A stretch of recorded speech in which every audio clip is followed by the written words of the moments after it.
Okay, testing sound, testing sound. Okay, sound is good. Okay. Um, Sorry about that. Just need to check some things.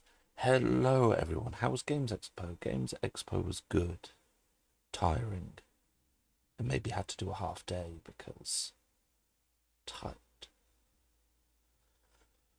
Um, just so folks are aware, if you use exclamation mark donate for the month of Pride, we are raising money for Stonewall. There are rewards, so that is a whole thing. Uh,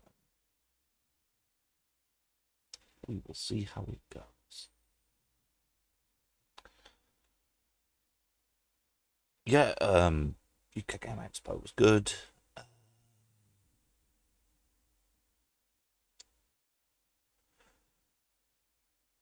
Very tiring, very overwhelming. There was a lot. There were lots of people doing lots of things. Uh,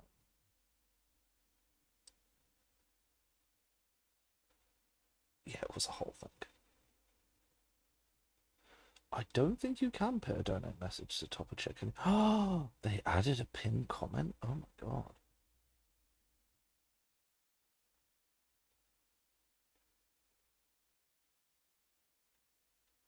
I did not know that was a thing.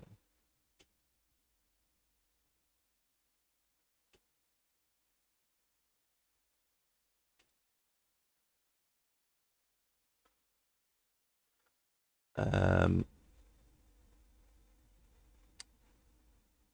so yeah. So sorry, off thought process then. Right. So UK Game Expo is good.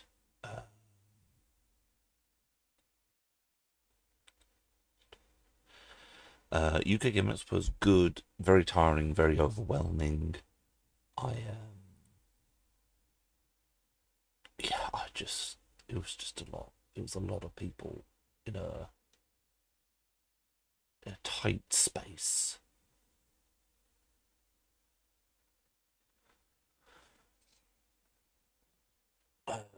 Because I had no idea what I was doing, so I did the 3 day ticket. So what I did was I went Friday. So basically, it was I did my 9 to 5 job Thursday, got a hour-long bus to from my town to the neighbouring town's train station, because the rail line between us isn't running at the moment, and buses cost you £2. So I got a £2 for an hour bus to there. Then I had an hour train journey from there to Birmingham to get me a hotel Thursday night. Friday, I then got the luckily trains from Birmingham to the NC like 5 minutes. So I got train from Birmingham to the NEC Friday morning. Queued for my ticket. That wasn't too bad. The queue for the bring and buy, oof, oof. But the actual getting your ticket wasn't too bad. I did not ever participate with the bring and buy. I did not feel like queuing for most of the day just to sell or buy a thing. Uh, I visited the two halls that had stuff going on. Hall 3 was technically a thing. That was mostly bring and buy and uh, open gaming, which generally required that you came with friends. Hall 1 2 is nice, very packed, and that was just Friday. The problem was Hall 1, which was the first one I went to, is where all the shops went. So it was just like people queuing, looking at all the board games. They barely moved because they're trying to see all the board games. Uh, which is a shame because I was there to like see the designers, see the developers. I was like trying to navigate my way through. Um, I got to meet some cool folks. Folks got to meet Hatchling Games. Um, got to visit the demo tables a bit for some games. Um, My favourite section was the playtest table. People could bring their games for a playtest. Like, they'd only be there for part of the day, and they were only there for like a day for the weekend. Each day had a new different group of game devs. That was interesting. There was a fun game about Macrons. It's one of those classic. They're not meeple games. They're like ones where you've got to get so many of different coloured pieces to get the card to get the victory points. Effectively, there would be a tray of 8 Macrons of different colours. There would be, and you could either have your turn to get 2 of the same colour, 3 each of a different colour, or you could spend your turn to get a tray, or you could trade in Macrons, and it's like 3 of any colour, 2 of the same colour to get 1 of your choice, or you could get a victory point card. Unfortunately for the people playing it, I have somewhat I've played these kind of games before. It was nice. It wasn't anything too groundbreaking, but I think it fit quite nicely the story and the pieces. It's not that complicated. At least to me, who's played those kind of games before, it was actually one of the simpler ones. That was quite nice. That one seemed quite far ahead. I guess the only thing you really need to do was like get it properly published with proper cards. And then the other one I played, that one was complicated. That was it was a 1v1 battler where like you had a deck of cards and you play an action and there's an order to when different attack sequences happen based on where on the card. And it was interesting.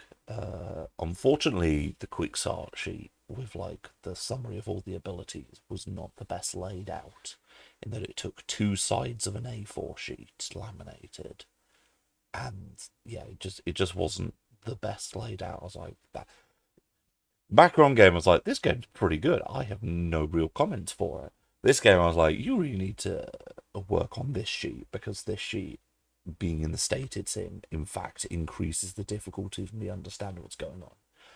I still won the game because, you see, I discovered a superpower, which is if you push someone into fire, they take a load of damage. So, well, it's not quick start, it's your quick reference. Because basically with different actions, with different kind of stuff. In the end, I didn't care about half the actions, I only cared about one action, and it was pushing. So it was just like, I'm going to use this card to dodge out your attacks, and then I'm going to push you. I'm going to use this card to push forward, and then push you. And I'm going to keep pushing you either into a wall or into fire, because I know it does damage to you. This is how we're going to win this game. It was a fun game. I liked it. But it was one of the ones where it's like, because they give you a little tick sheet of different things, I'm sat there going, I can't tell you if this game's balanced. He has 9 characters, each with a different set of cards. You'd have to test every combination to know if it was balanced. And I found like in a fighting video game, the cheeky like just keep pushing this button to win tactic. It was a good game. It was enjoyable, but it's one of those ones where I couldn't give much feedback because it was like, as someone who likes war games, I like it. Though the quick reference sheet could have been better laid out. Yeah, so I went round, saw a lot of tables, got to I went to the Hilton, which was where the RPGs all were. But basically told, you cannot enter any of these rooms because these rooms all need tickets. I'm like, okay. I'm like, yep, these all need tickets and pre-book it. I was like, okay, sure, whatever. So, but I had volunteered because a week or so before, someone had gone on Twitter basically going, I need GMs for Games on Demand. So I went, cool, yeah, I'll help. So I found the Games on Demand room, hung out with them a bit because the Hilton was cool. Not many people shoved in a room. and there were chairs that you could rest on. Like I sat there, I chatted with them a bit. I did get to do the Warhammer laser tag. That was quite nice. Games Workshop like got a little room, got a laser tag. My biggest critique of their laser tag was it was really hard to tell where the guns were aiming. It was like you'd shoot the laser and you would see three white lights, and somewhere between those white lights is where your laser actually went. It was hard to tell if you died. It was hard to tell if you needed just to reload. Like, it was fun, but it wasn't the best thing in the world.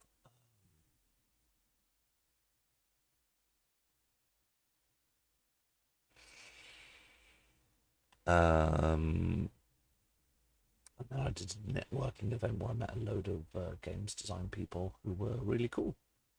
And then Saturday and Sunday, I was like, I could go in the convention hall. And briefly I did, and I went, there's too many people.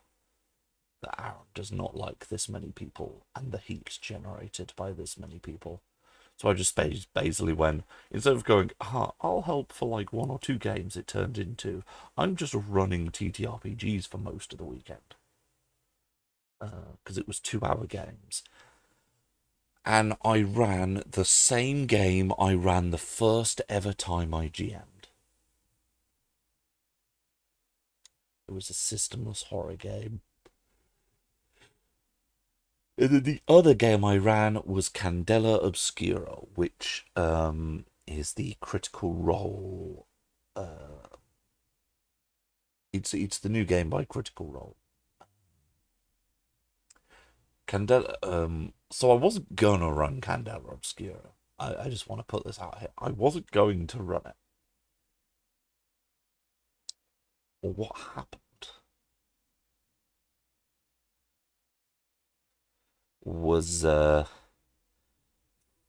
Thursday, I was at the bus station waiting for my bus. And it suddenly occurred to me, for some fucking reason, that I could make a game based off the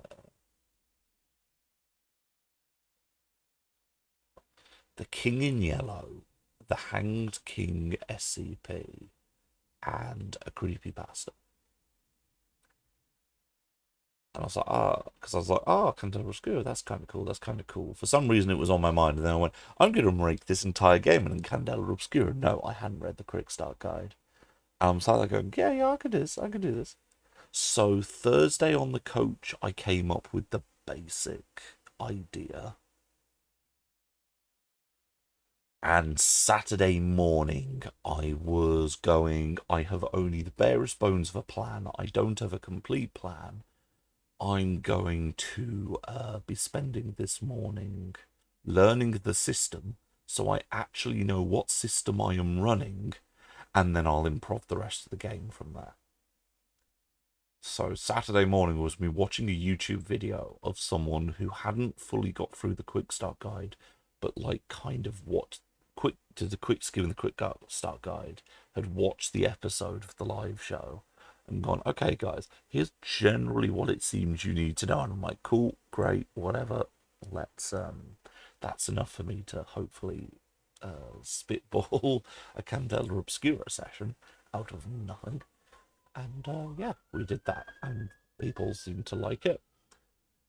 I had a good few people going, what's the system called? And then writing down Candela Obscura and going off to find it themselves.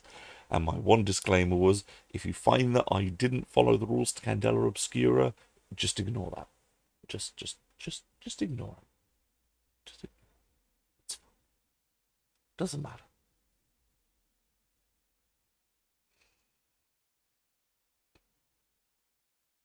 So yeah, that was UK Games Expo. I'm very tired.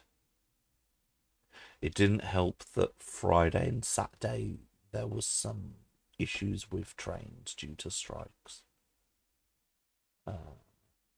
It was fun. Um, please know I am in favour of unions and I am in favour of striking. So if that is a problem for you, you can fuck right off. But yeah, unfortunately, due to the train strikes, I had to use the bus service. The problem was, so did everyone else. So we were in a double-decker bus that was standing room only. And it was basically that to get to the NEC, back to the NEC. And that was Friday evening because the trains ended early. Saturday morning, Saturday evening. And dear God, did my back and my legs hate me for it. Again, full solidarity with the train drivers. They full support of them striking. But dear God, what did my body hate me for it? Oh. Right, so I should look at things. Yes. Yes. Yes. Yep, cool. So, well, basically, I got back Sunday 6 o'clock. Because it then became an inverse. I left about 3ish. Had an hour train journey, hour and a bit bus journey.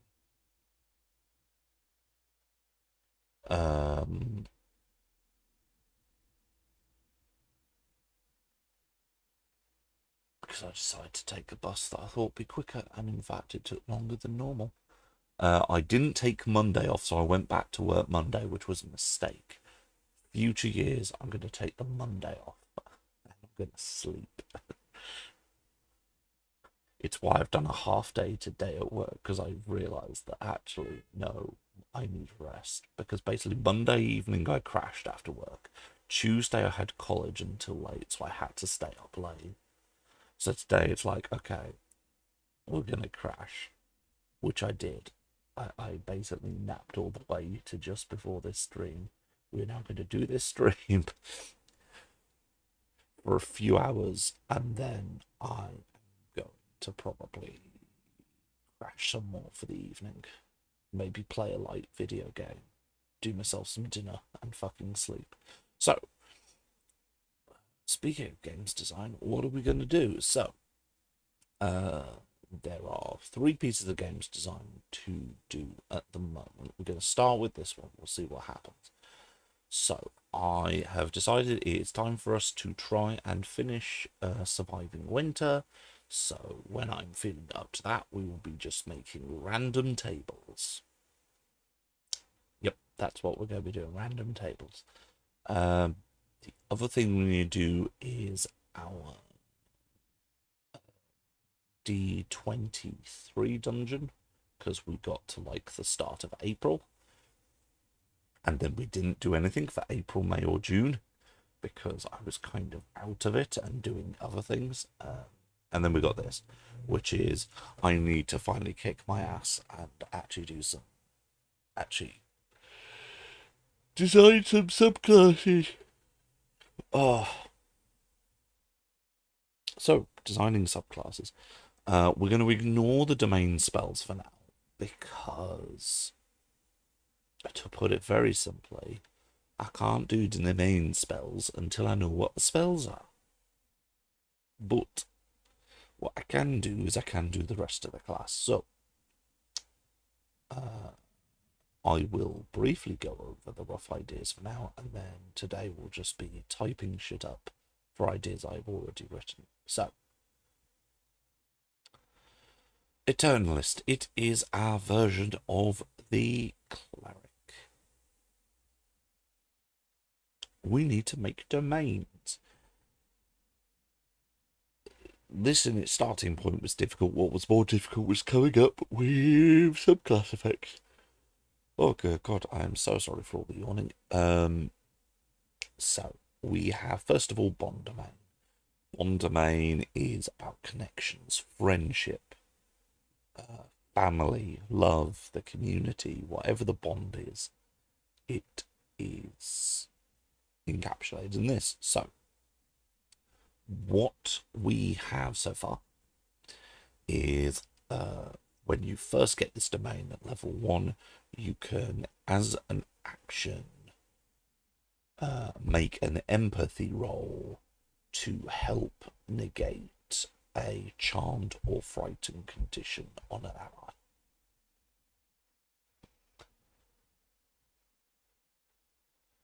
Um, you also get you are getting the ability that some ancestries have, where it is easier for you to move between relationship levels. This means it is easier to increase your relationship level with people, but it's also easier to reduce your relationship level with people. And you can increase the number of people you bond to. And when you invoke a bond concept,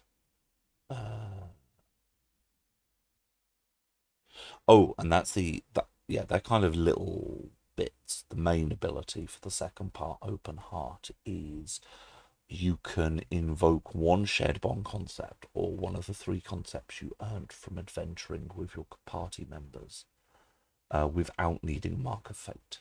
And that's once per short or long rest. Which I think is cool. The idea that your bond domain lets you call upon bonds without needing a Mark of Fate. The current plan for second tier is something tied to empathy rolls, like maybe you get bonus to empathy rolls or bonus to social rolls.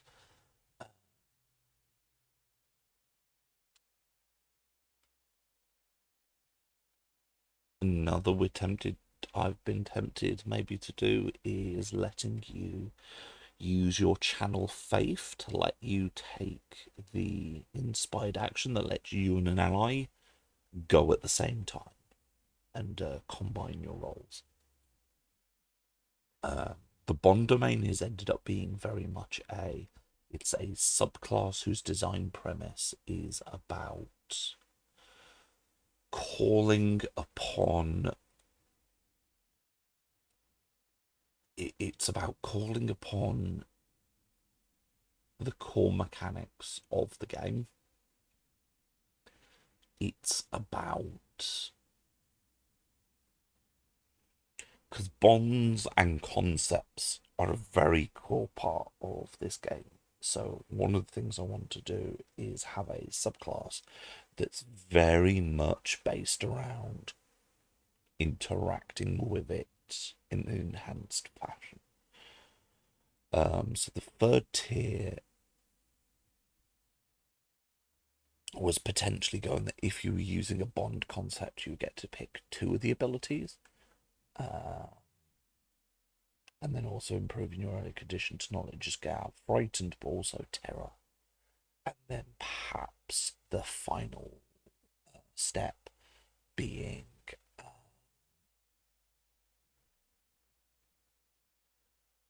if you share a bond concept with another target, while they're in set distance of you, they have resistance against certain damage types.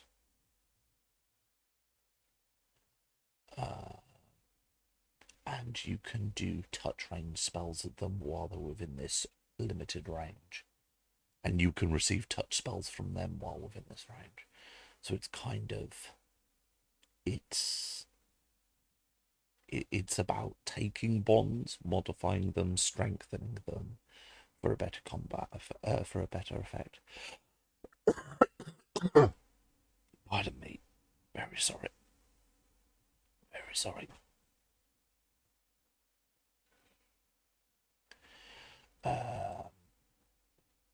Then we have the crafting domain, which is very much. I think we covered this last time, but just in case.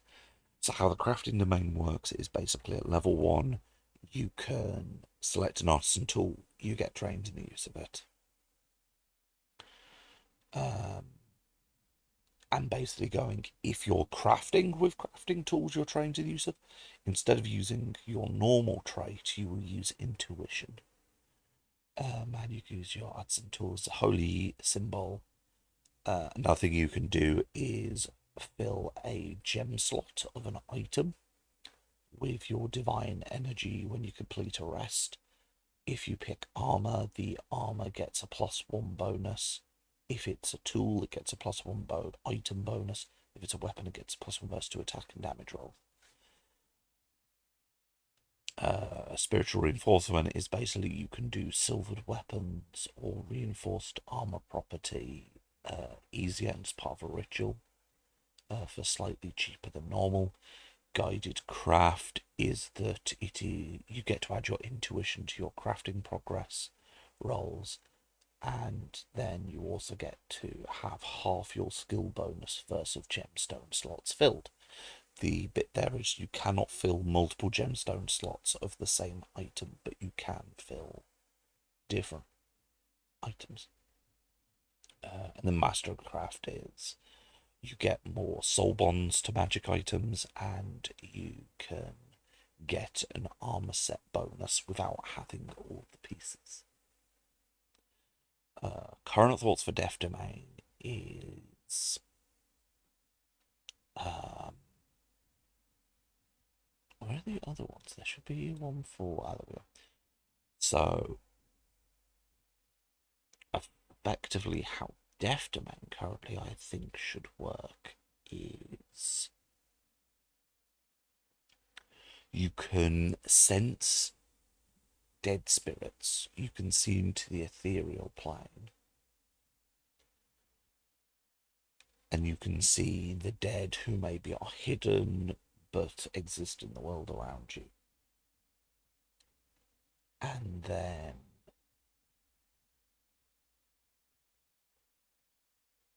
you can make deals with these ghosts to gain soul points. And then the other first durability is like the Dream Battle Channeler gets to open a portal to the realm of Dream. You can open a portal to the realm of Death, specifically to the realm of Death where your Eternal is in command. And then basically we're going to make these soul points kind of a resource. Effectively, the Death Domain is a Psychopomp subclass. It is about you become the agent of your Eternal by ferrying souls to and from to the afterlife. And then you can spend it for big effects.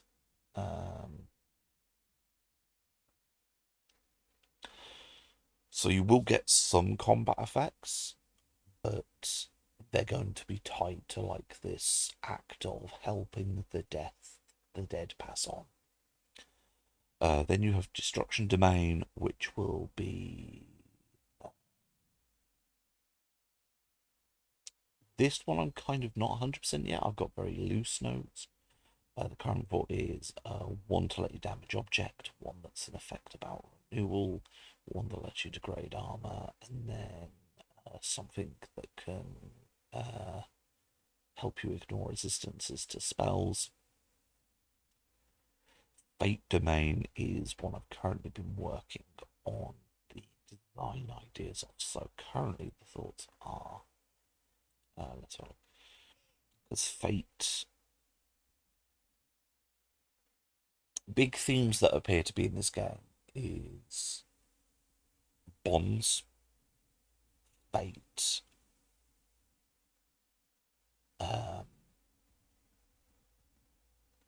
and mental health.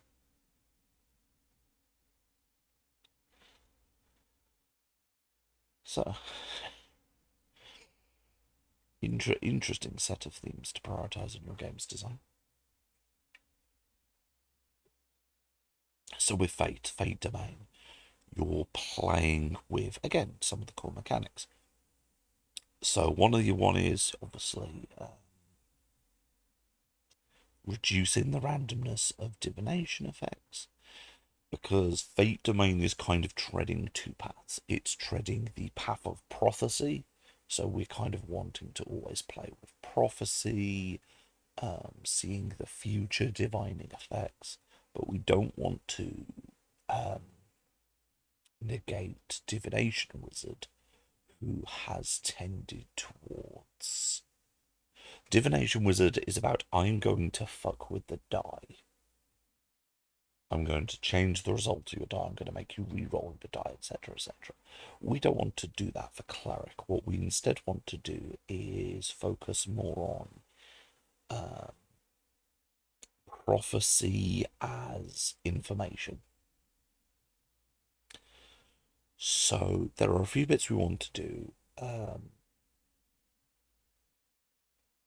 One of the things is making divination magic more reliable. The second thing we want to do is go, for example, here, you get one fate point and you can spend the fate point to do a prophecy effect. So that's not tied to magic, to the spells.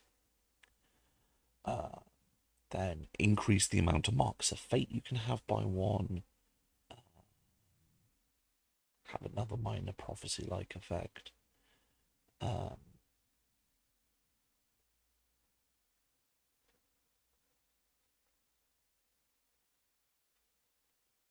Then tier 3, I'm not sure what to do yet, but tier 4, I was thinking a second fate point. And also potentially allow you the fate touch template.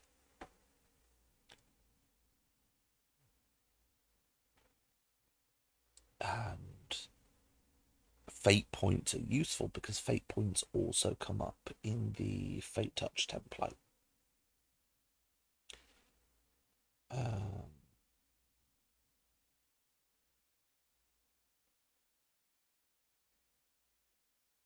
So it kind of becomes this, you're playing with one of the systems already in play.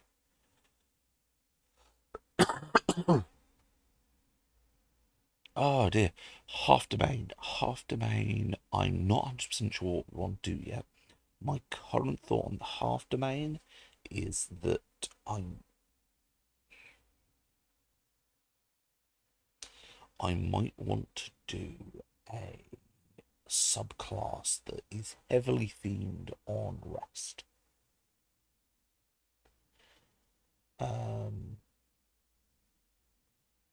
We have a subclass that is playing with the concept of bonds.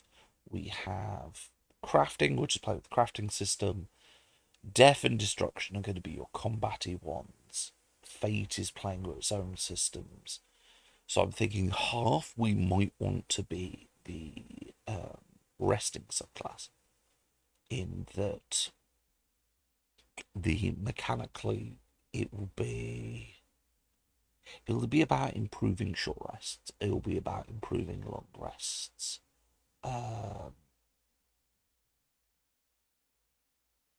Giving you things to do, potentially. Okay, no, we don't want to do travel effects because there is a travel domain. So actually effects that would happen in travel, we want to leave for there. We could maybe have this also do some stuff during downtime. Rest and downtime as mechanical effects. That might be interesting.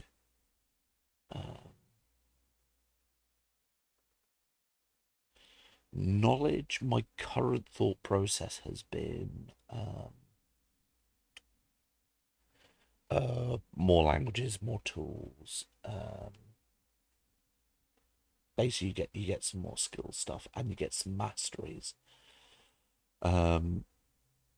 Reducing the AP of the study action. Maybe having a thing where you can temporarily learn something extra during a rest. Second tier, I want to basically list all the knowledge skills and go, if you perform this knowledge skill roll, here's an extra effect that only you get. Bonus to dictation and divination spells for reading thoughts and uncovering the truth. Letting you use intuition instead of other traits for skills you have mastered. And then ability to get some secrets from Eternal. So it'd be a bit like the commune spell. I'm not entirely sure how I want to do it yet. But effectively, it's as a class feature, your capstone is basically, yeah, you can just talk to your god for knowledge. How fun. Lore domain, I don't really have any ideas yet. Lore domain is going to be interesting. I could see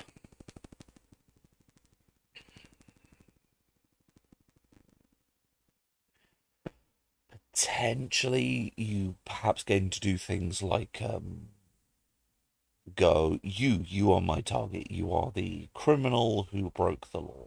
Till I complete a long rest, I have bonuses against you. Uh, like you could do more damage to them, but maybe they're also weaker to dictation magic. Um,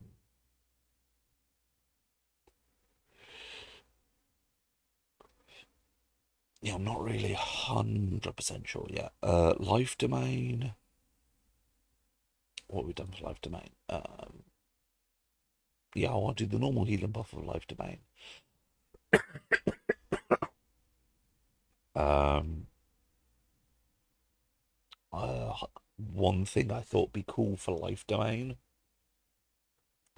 to keep them, because basically what we're going to end up with, we're getting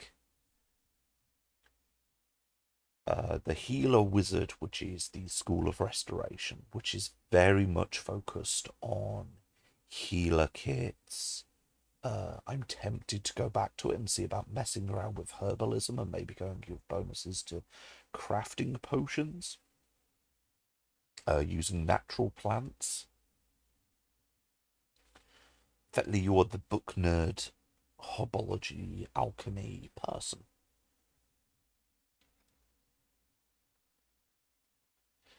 Uh, and then having the life domain cleric be focused on uh,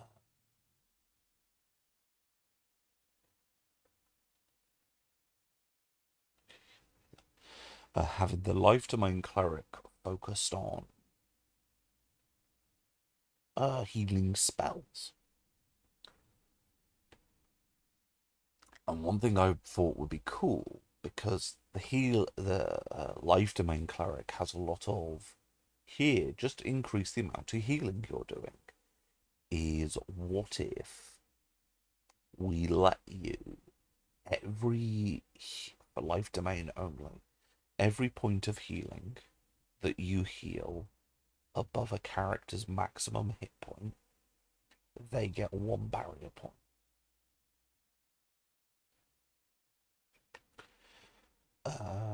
Basically letting you kind of go, okay, you're on 6 hit points, uh, you have a maximum of 11, a maximum of 10. I'm going to use Cure Wounds. It's the only healing spell I've prepared. I don't have Healing Word, so I'm just going to Cure Wound you. And it can be a bit bad when you go, okay, roll. Oh, I got a 6. Cool, cool. You only needed 4 points of healing. Well, dang. That's some healing that's wasted, because not only do you have the 6 that you rolled, which gives you an extra 2, but you also, with life domain, tend to, can't remember which level, it might be level 1, get to add your spellcasting trait. So what you then would do is you go, well, I get to add 5. Cool. That's 7 points of healing wasted. But here it would go, okay, it's not 7 points of healing wasted, it is 7 points of healing converted into shields, which then means that you're being protected against opponents there.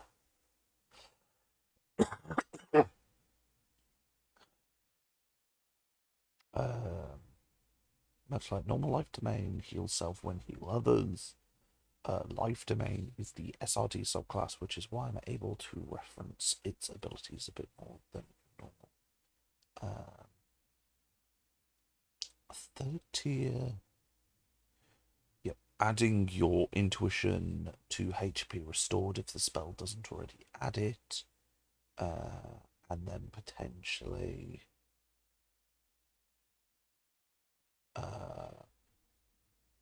what was the other things we'll do? Some other buffs around potentially modifying HP restored, and also potentially going all the benefits to HP from this subclass also now applies to barrier points. And then the final thing, much like normal life domain being your die roll maximum amount. So in some degrees it's working like normal life domain, just some tweaks to help keep it separate from the other healers. Because the other healer I've got to consider how we're going to do it is the druid based off the FF14 white mage. So that's going to be fun. So I need to consider how do I make their healing different. That must be a really good chase up.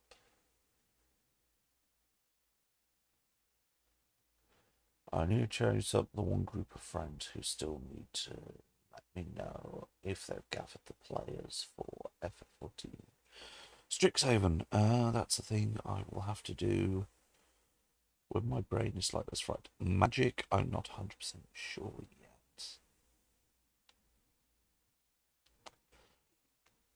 My current thought potentially for Magic and Wild is letting you have so many spells from the other spell list. So Magic would be Arcane, Cosmic, and Wild would be Primordial.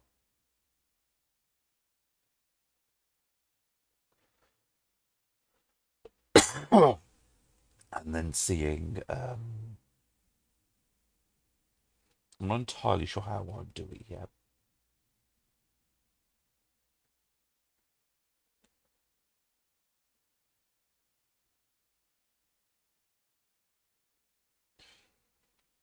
Because it's a little bit complicated. You can't just give really the whole spell list over. You have to consider. You would either have to go. You could prepare X many number of spells.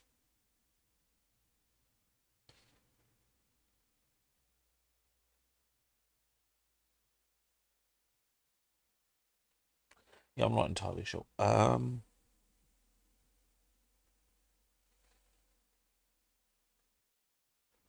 But yes, so Magic Domain, one of the things I want to do is use the Cosmic spell list for at least some of your prepared spells. Want to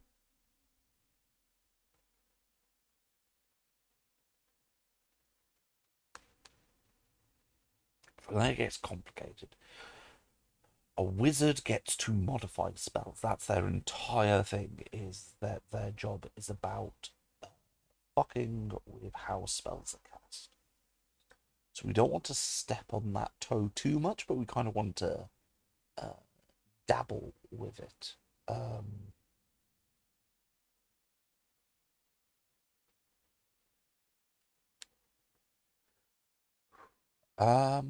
Maybe give you a minor version of spell school specialization, which is a low-level wizard effect.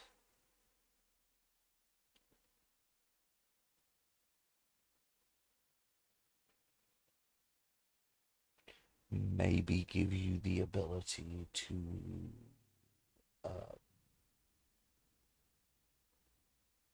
remove magic.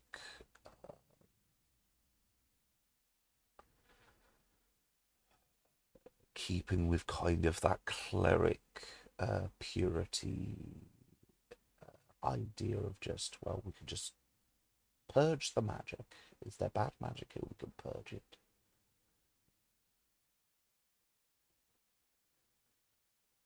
So yeah, that's the current thought. I'm not entirely certain yet, but that's the angle we're kind of going towards. Moon Domain, I'm not willing to commit to yet. Sea Domain,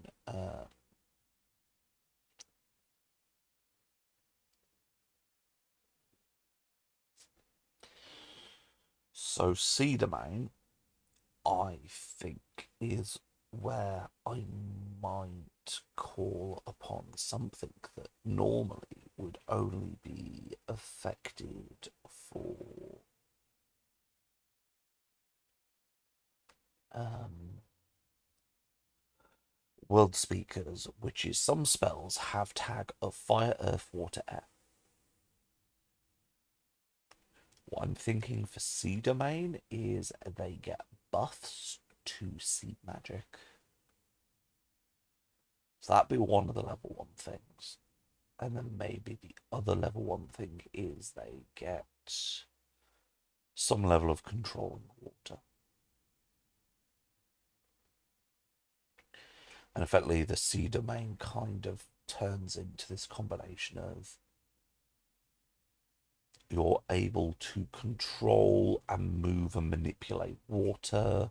You're able to deal with sea creatures easier, and magic tied to water you are better with. So it kind of have elements of combat, but it's more utility focused. That's I think one big thing. A lot of these have ended up being not,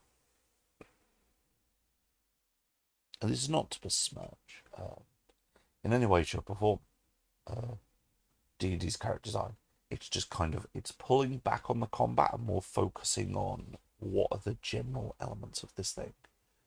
Storm will probably be the same. It will be air spells. Air spells will be affected by it.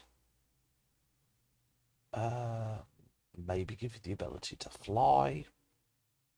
That seems reasonable.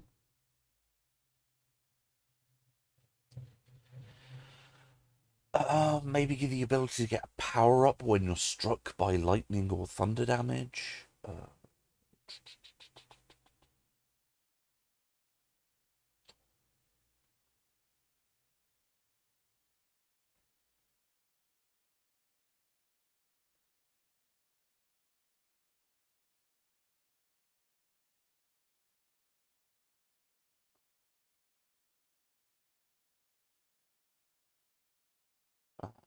Yeah, I think that will be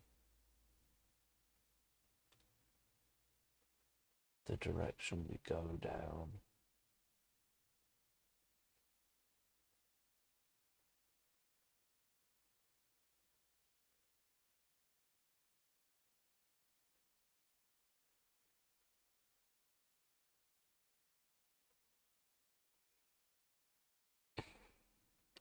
Space. We already have. Well, space is about manipulating gravity and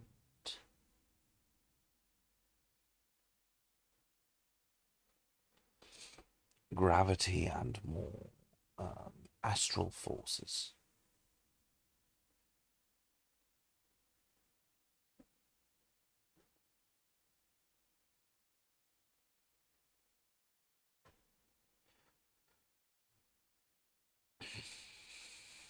So that one, I'm not quite sure how we're going to go down.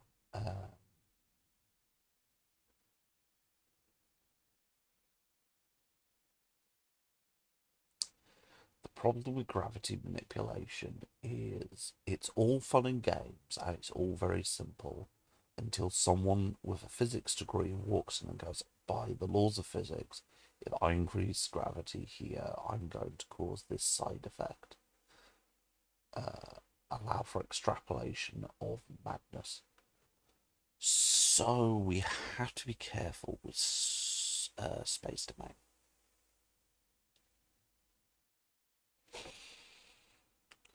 Sun will be fire. Probably a buff to fire spells. And probably a buff to spells that do radiant damage. Don't want it to be all combat focused, but I think that's at least something we can give is like a little bit of combat. A bit like we've done with C, where you get a little bit of combat, but then you get some other stuff.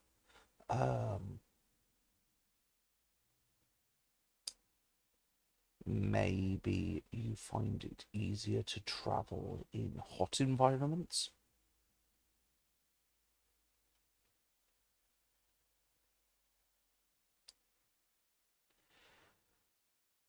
Easier to travel hot environments, buffs to your radio and fire spells.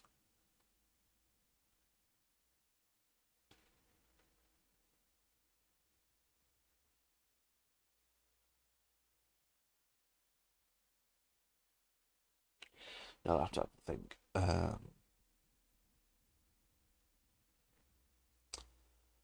Time is much like space. It's one I have to think very carefully about, because it's one of those things where it's like, oh, this is like a very niche ability, until someone with a physics degree walks in and goes, actually, here's how this thing is horribly broken. Travel Domain will be much, I think, like Bond, Hearth, and Fate, where they're taking a core mechanic of the game and fucking with it.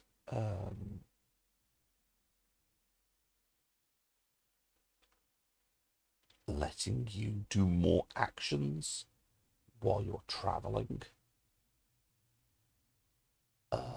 Potentially avoiding situations.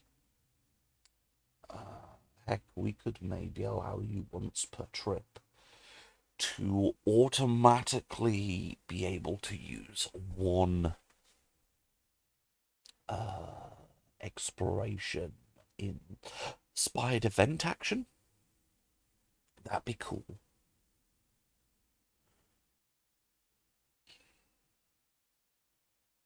Yeah, I like the sound of that.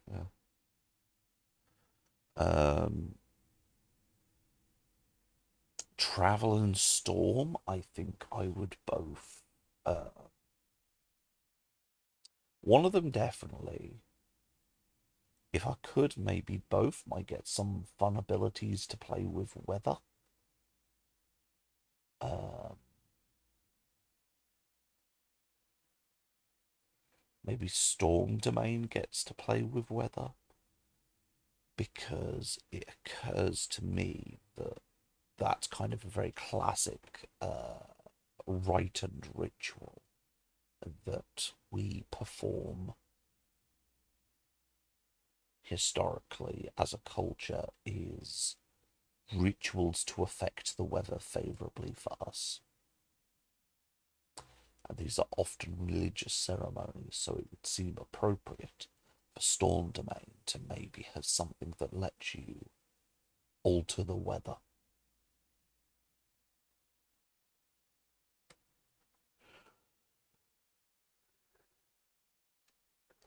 Not sure about trickery. Trickery again, I think, comes down to space and time, where you have to consider.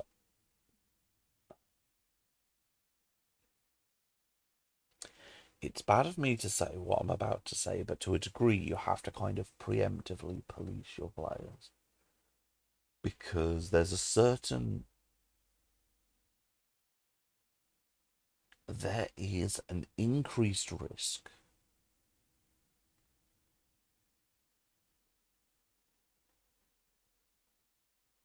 that you will get. I can't remember what the Matt Colville term for them is, but you basically get, oh, Wangrod. You will get the Wangrod who will go, ah, but you see, the trickery domain, I took the trickery domain, and the reason I'm being an asshole is because it's what my god would want me to do, because I took the trickery domain. Um, so you kind of have to.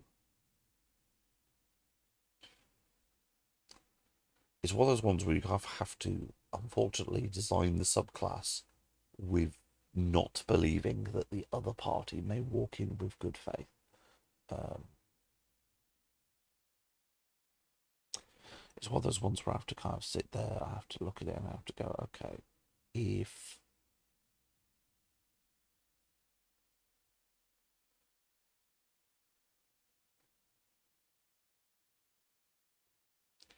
If we're going to design this subclass, we've got to be very careful. I mean, I would love to do something with disguises. Most trickery comes from disguises, or the ability to disguise one object as another. So what I would maybe let you do is maybe have disguise self always prepared through a class feature, and then let you potentially use that from alter the spell to be more than just a traditional disguise self. It might be also like you could disguise object, or you could disguise other person.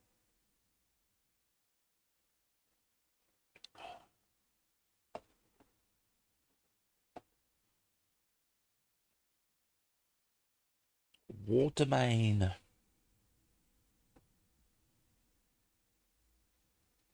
Obviously, it is the combat focused one. It's unavoidable. It's the combat focused one. Much like destruction, I'm not entirely sure how I'm going to approach it.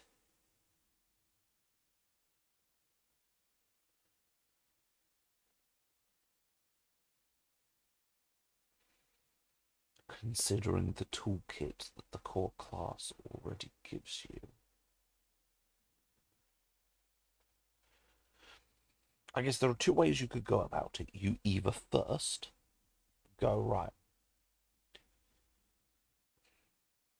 I think the first thing to assume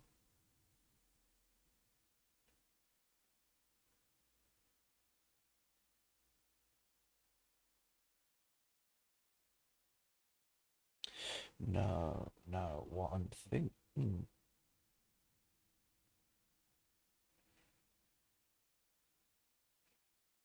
So you either go selfish or you go. There are two ways to design. You either design it to be selfish or you design it to be a team player. If you go selfish, you go, right, we just want you to be really good at murdering things. And my first thought is you don't want to buff combat spells. One, because spells are already pretty damn powerful, and two, the cleric core class and some of the other subclasses already buff combat spells. If you go and start buffing combat spells, you're in conflict. You will be in conflict with yourself.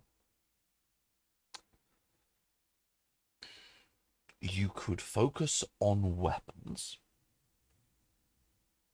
which is entirely fair, because so far all of the actual designs for subclasses have been very magic focused. There hasn't really been one who's like, yes, weapons.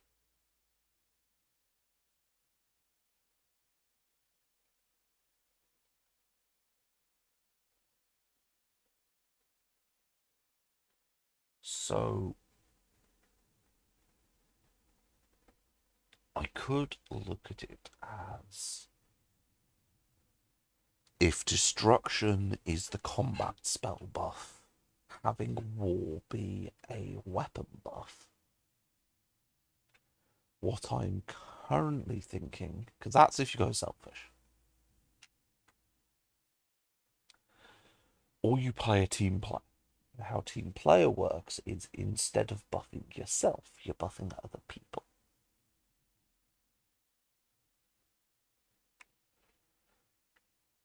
And the way we arrange abilities, you get two things when you start it.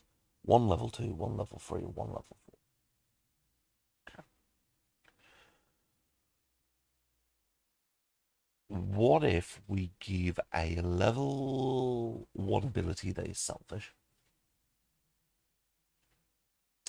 and a level 1 ability that is team based? And then from there, see where the mechanics lie. My thought for the initial one is you effectively alter the nature of the buff based on what you're doing. If you're using your magic, if you're being a combat mage, your party will get one buff, probably one that like buffs the party's magic, and for the non-magic casters they get a secondary thing. And then the other one is a buff for combat. If you're in the thick of melee, potentially one that focuses on weapons and then does a secondary thing for people who don't use weapons.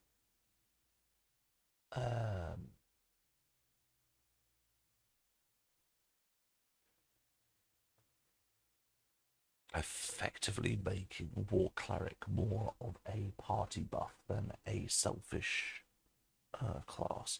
And then maybe if we really want to go down the selfish route, also pulling upon elements of the fighter. And then finally is the Wild Domain. The Wild Domain, my current thoughts are, again, referencing the other spell list. From there it gets a little bit difficult because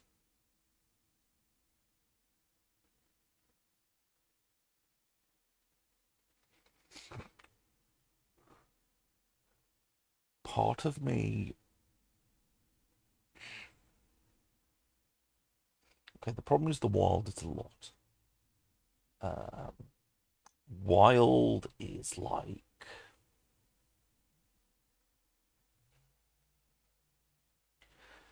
God, it'd be like bits of Dionysus meets Artemis.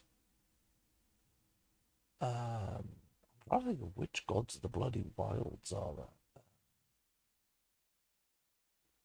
It's like a combination of deity of animals, but also deity of plants, but also just wilds and respecting nature. So I've got to consider how best to do wilds. Wilds is unlike others where it's I have to be careful because a player could fuck with this. It's more what tone do I actually want this subclass to have? And that is a wee bit difficult.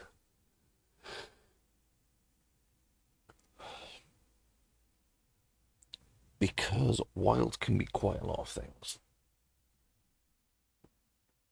But then again, that is a problem with a lot of these, is I've kind of have to distill the nature of human religion into a limited number of aspects so that people can hopefully make a deity that can hopefully put domains to deities that works for their specific situation and game. Oh dear.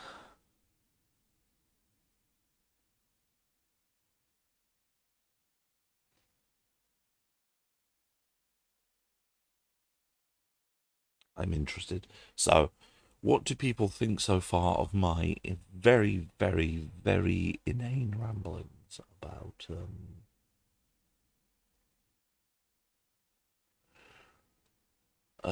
random domain stuff?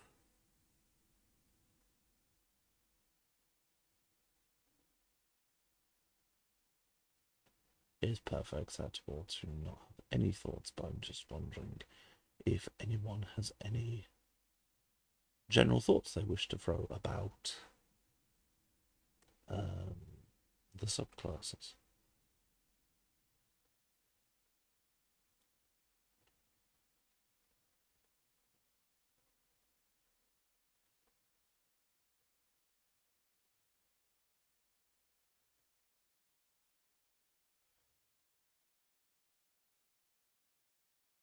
Okay, so let's go back up.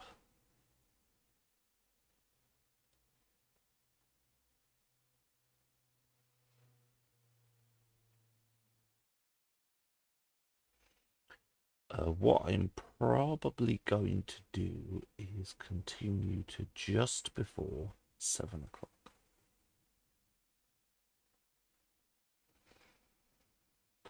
at 7 o'clock, I am going to go.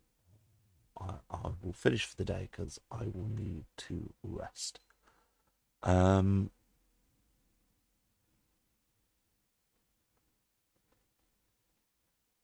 We may do something tomorrow because tomorrow has suddenly freed up for me. We might do a game of some sort. I'm thinking most likely either FF14 or Hades.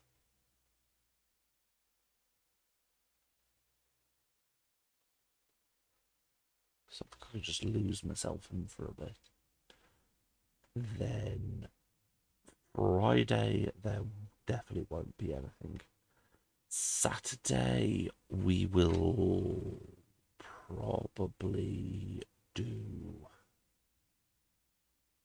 Give me just a sec. What should we do first? What should we do? Hello, why do you have an update? Patch notes?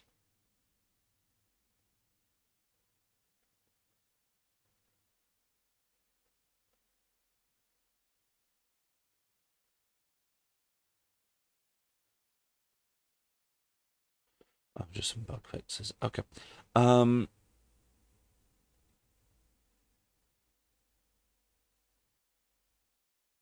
Yeah, I think the weekend we might.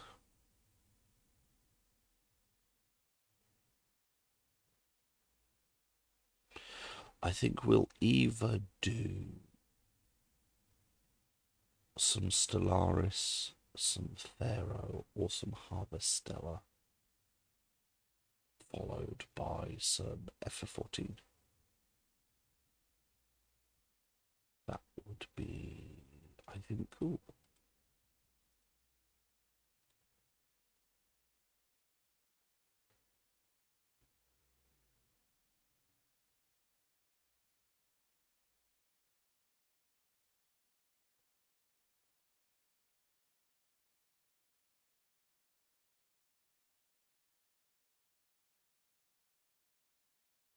Interesting.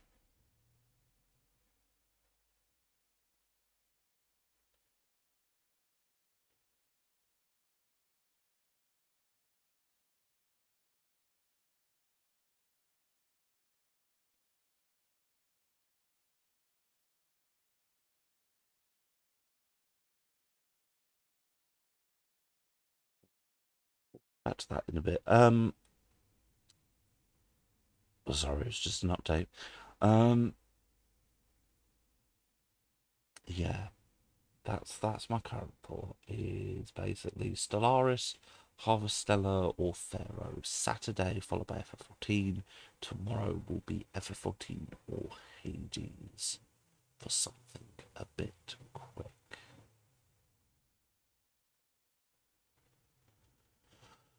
And then I have no bloody clue what's happening next week because next week it's just going to be busy. But that's going to be me for a while. I'm just going to be very, very busy. My hope is July things will slow down, at which point we'll be able to get back on track because the college so brief update. Currently on a Tuesday evening I do a college course. That ends in a couple of weeks. So that will free up my Tuesday evenings until autumn.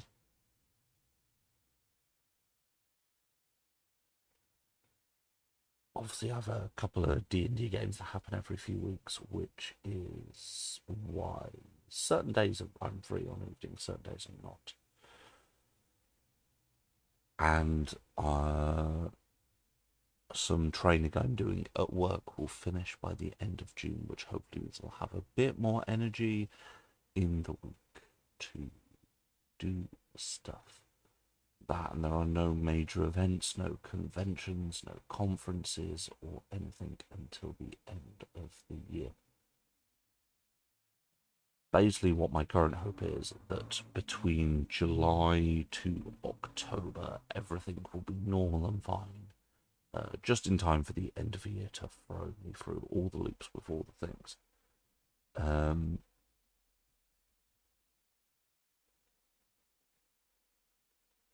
As said before, our games design streams are going to slightly change. Now my head has suddenly got into the headspace of sorting out these Eternalist subclasses. That should not take too long to do. In fact, it will probably be about a week or two, and then they'll all be done, knowing how my brain normally works, once I have resolved what I'm actually doing. At which point we'll be moving on to World Speaker and Pact Bound, which are the Warlock and Druid, which will take... They'll be interesting. I have ideas. The problem is trying to come up with what to do for them. But what we will start doing is rotating in the games design streams. We'll start rotating back, going and doing D23, and we're going to go back and rotate in Surviving Winter because I want to finish that. And then what we might do is in between these is properly write up and design some proper sheets for games I ran at UK Games Expo. They're not tied to, well, one's Candela Obscura, one's Systemless. They kind of give us a bit of adventure writing, give us a break from just hardcore, this mechanics, this mechanics, this mechanics. Go back into a bit of more narrative design, and also start to wind back in world building as I try and update all the worlds that we have built with the design ethos of there's a D&D thing into let's redesign these worlds to better work with our systems, which I think will be interesting.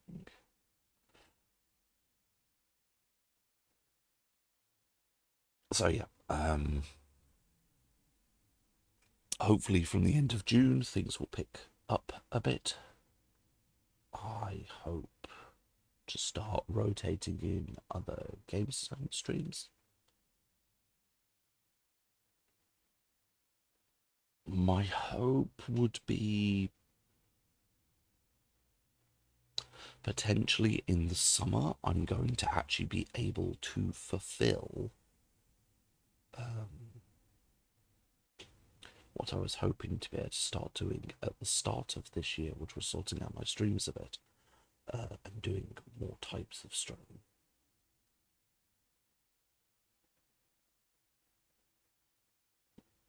Basically, life got in the way and a whole lot of stuff. But my hope is we will, over the summer, be able to get back on track, get our head back into the swing of things, and be able to start producing cool stuff. And hopefully by rotating what we're focusing on a bit, one of the most important things we can do is prevent ourselves from being too burnt out. So I think that's the big problem. It's very easy to get burnt out on just doing the same thing, hit writer's block, etc., etc. We've broken through, I think, in talking to you all what we're going to do for the Eternalist subclasses. I mean, pulling back the curtain a little, one of the reasons I love these streams is the fact that for weeks and weeks and weeks I could be sit there going, I have no idea what I'm doing, no idea whatsoever. But when I actually am talking to you all through it and kind of giving my stream of consciousness, my ideas, my thoughts, my concepts, the design ethos behind my decisions, suddenly I sit there and go, oh, actually, this is what I should do. The main problem I had with these domains are it's very easy when you're doing Wizard to go, okay, we're doing a school. All I need to do is be able to mess with this school of magic. Nice, simple, easy. If I'm doing subclasses for the others, it's largely been I already have the story beats in mind before I start messing with the design. With domains, it was here is the narrative concept. Here are a list of, I think it's about 20 bonds. I think it's about 20 domains we have, or 12. It's the most subclasses we have for any class. And basically, I went right. I need a list of what are epithets used to gods of X.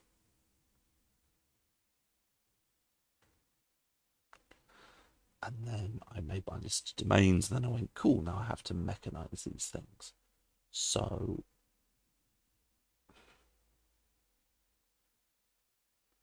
yeah, this has been incredibly helpful for me.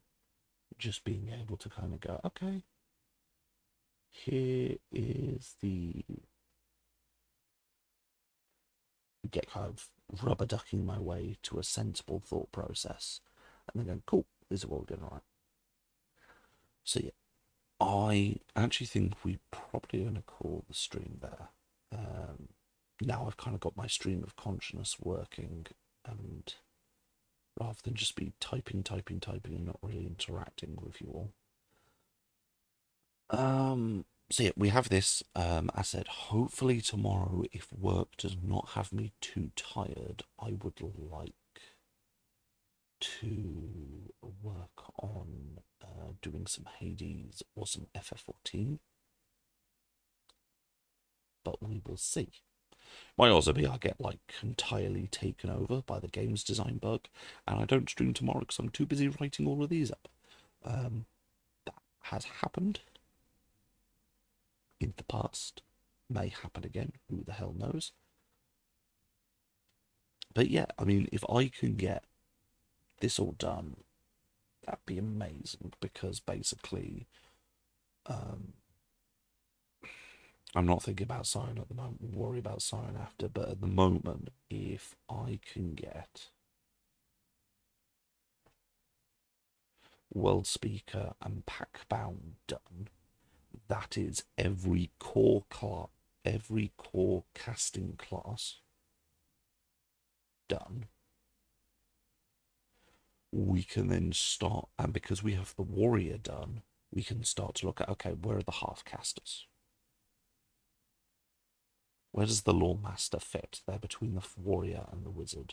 Where does the Oathsworn fit there between the Eternalist and the warrior? Where does the Slayer fit there between Packbound and warrior? And where does the Realm Walker fit? They are between warrior and World Speaker. I'm also beginning to get very close to having enough stuff that I cannot escape writing a crafting system, at which point we'll also be able to make a start on the inventor. Martial artist and specialist are going to be fairly straightforward because I already have some very solid design intent with them. So yeah, we're in a good place. My brain is fired. I am hopeful. I said, exclamation mark donate. We've pinned it to the top of the chat. We are raising money for Stonewall, a charity that helps LGBT people, and we'll be raising money for them throughout the month of June because it is Pride Month. Yep. So, I mean, that is a thought. That is something we could maybe do this month as a special games design piece. I'll consider it. I'll consider that idea that I just had enter my head. But for now, let us give me just a moment, everybody.